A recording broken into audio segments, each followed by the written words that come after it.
Hello guys, you're welcome back to my channel, and if it's your first time of being here, hello, you're all welcome to my channel. My name is Tessie. So today I have another interesting news for you guys. I will just go ahead and read, but before I continue, if this is the first time you're watching my video or you have been watching without subscribing, what are you waiting for? In this channel we talk about politics, metro news, entertainment and all of that, and believe me, you don't want to miss any of those news anytime we publish them. So please kindly hit on the red subscribe button down below to subscribe, also on the notification button.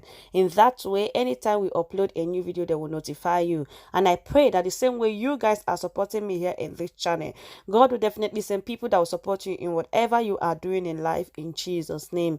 Amen. So without wasting much of your time, let's go straight to this news. Aisha Buhari has called on the military authorities to end the gender stereotypes against female personnel in the nation armed force to enable them exhibit their full potentials. Aisha Buhari, who was represented by her senior special assistant on administration, Dr. Hajo Sani, made the call at the Maiden Defense Headquarters Conference on Women, Peace and Security on Thursday in Abuja. The news agency of Nigeria reports that the conference has the theme Gender Mainstreaming in the Armed Force of Nigeria for Peace and Security. She said that Nigeria and Africa as a continent have a men-dominated environment, especially in the armed force, adding that the military was often hostile to the women because of the dominance. According to her, specific factors, which include rejection, isolation, and unhealthy attitude from mainly the men, are pronounced within the operational combatant sectors of the armed forces. Gender stereotype against women is a potential threat to women advancement in the military. There are a good number of reported cases where women are prevented from participating in combat duty, including pregnancy or maternity. Women are often restricted to careers within the supportive mustering of the military community, such as finance, human resource, personnel, logistics, medical service, and welfare. Mrs. Buhari said that the probable reason why security issues benevolent Nigeria still persist could be because the armed forces had not been refined to explore the potential of women for operational effectiveness. She added that women possess the trait of patience, perseverance, and passion, adding that they possess the tendency to transmit the same spirit to any task because of their emotional build-up. According to her, the role of the armed forces to provide security for the nation. This mission must be framed for women to participate fully in the provision of the envisaged security. There is a need for the reformation of laws and policy that border on the inclusion of women in the strategic reformation of effective operational development.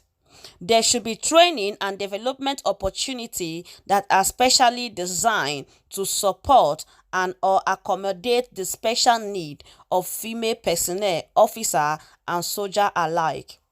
The military should, as a matter of urgency, eradicate gender-based policy procedure where this still exists. The wide margin and lack of flexibility in structure based on gender should be bridged. I wish to also call on women soldiers to continue to exercise resilience for which they have been identified. They should also continue to show good example in professionalism and therefore become of inspiration to other women, she added.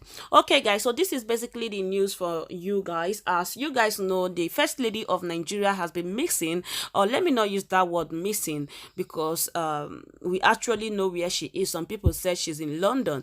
So the First Lady of Nigeria packed out of aso-rock, let me use that word, according to the report we got. She traveled to Saudi Arabia for Hajj, this Muslim pilgrim, and from there, news had it that she moved from there to London and refused to come back, First Lady of Nigeria. And ever since then, she has been represented by her senior special assistant on administration. So ever since then, a lot of things has been said on social media. Some people said she packed out of aso-rock because the person in aso-rock is not her husband. Why some other people say she packed out because of the infighting in aso-rock. And while that was going on, the presidency issued a statement saying that the absence of the first lady in aso-rock has nothing to do with the infighting in aso-rock. And this is the same people that has been saying that nothing is wrong in aso-rock. So by saying that, they actually confirmed that there are some infighting in aso-rock, but just that it has nothing to do with the first lady's absent. So on Independent Day, the first lady actually, because she has been active even while she was not around, she's been active on social media, and even some places that she need to be, because she's not around, she will be represented by her senior special assistant on administration, which is Dr. Haju Sani. So on Independent Day, she issued a very neutral statement that has nothing to do with the Independence Day. You understand? So I'll just go ahead and read the statement for you guys. And it said, the First Lady, Mrs. Aisha Buhari, has reviewed the plan for the future as Nigeria turns 59 today. Aisha, who has not returned to the country since the completion of Hajj in Saudi Arabia as a result of the speculation that the First Lady is unable to take charge of things within the villa lately, reiterated her commitment to serve the country by helping the less privileged. In her Independence Day message to Nigerians, she also called on other well-meaning individuals and groups to do more in the areas of health, education, empowerment, and protection of women and children. The First Lady tweeted, on the occasion of the 59th independence anniversary of our dear nation, I wish to restart my resolve to touch more lives through Aisha Buhari Foundation and Future Assure programs. I, however, continue my call on more privileged Nigerians, the private sector, and NGOs to do more in this area of education, health, empowerment, and protection of women and children.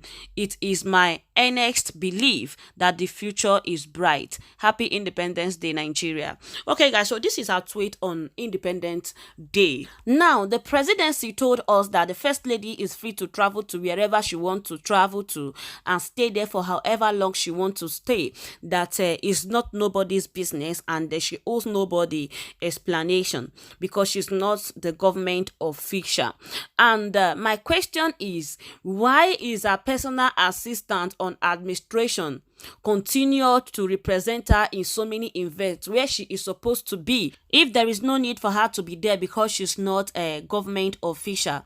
Even to the recent event here, she was also represented by this same her special assistant on administration, which is Dr. Haju Sani. And I'm just going to quickly read the news for you guys. And he said, Hajiya Aisha Muhammadu Buhari on Wednesday said the integration of gender perspective in the country infrastructure development, particularly the public-private partnerships, design and implementation, will significantly bridge existing gaps in infrastructure, delivering impact on socio-economic growth and enhancement the living condition of women. While lamenting the relegation of women in contractual process, she said the country must promote the imbibed gender responsive infrastructure that support the sustainable development goal in order to achieve better and more sustainable future for all.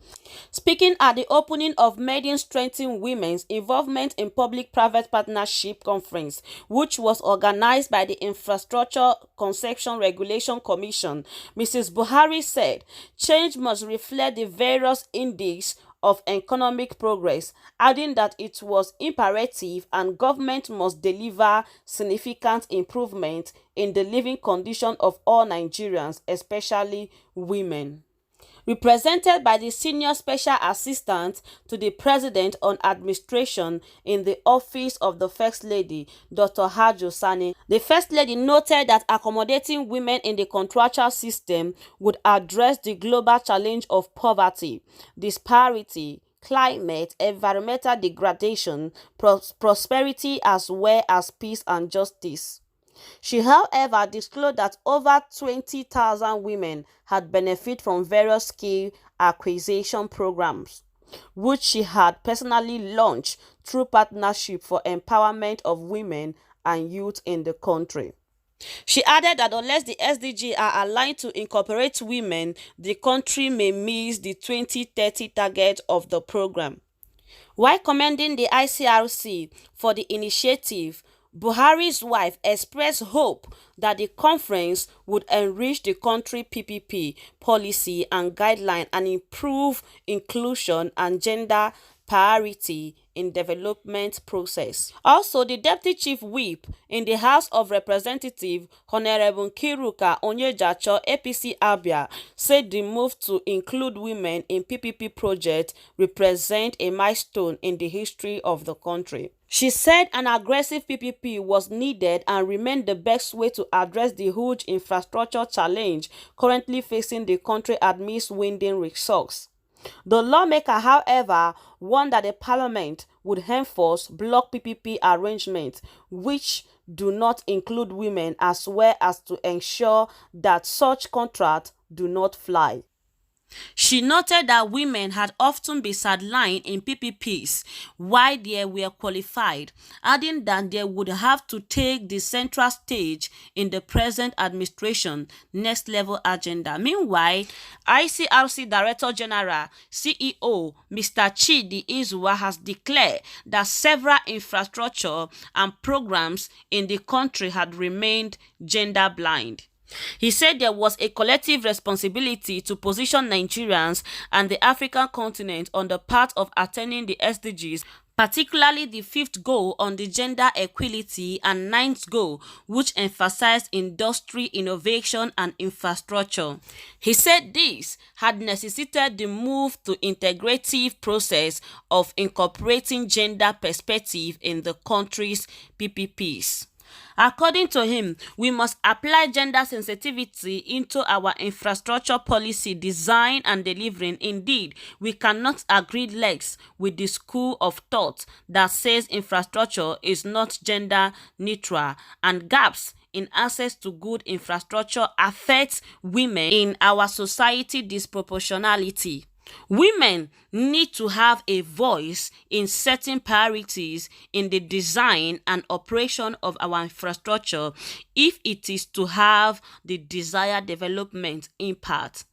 Iswa said, going forward, infrastructure and PPC should be designed to increase women's economic opportunity, provide appropriate service to them, and eliminate discrimination against girls and women, among others. Okay guys, so this is basically the news for you guys, and this same event, she was also represented by her special assistant on administration, which is Dr. Hajo Sani. You understand? Now, all these things they are saying here is good, you understand, but one question that I need to ask is, how will it be possible? How can it be possible when she's not in Nigeria? How is she going to implement all these things? You understand? You know, these people, they are fond of playing with our intelligence. You understand? They just beat around the bush and they're trying to escape the main issue on ground. But no problems. This video is taking longer than necessary. I will just let you guys share your own opinion with me on the comment section. And with that, I'll just say thank you so much for watching. Please don't forget to share this video, like and subscribe, and I will definitely see you guys in my next video. Bye bye.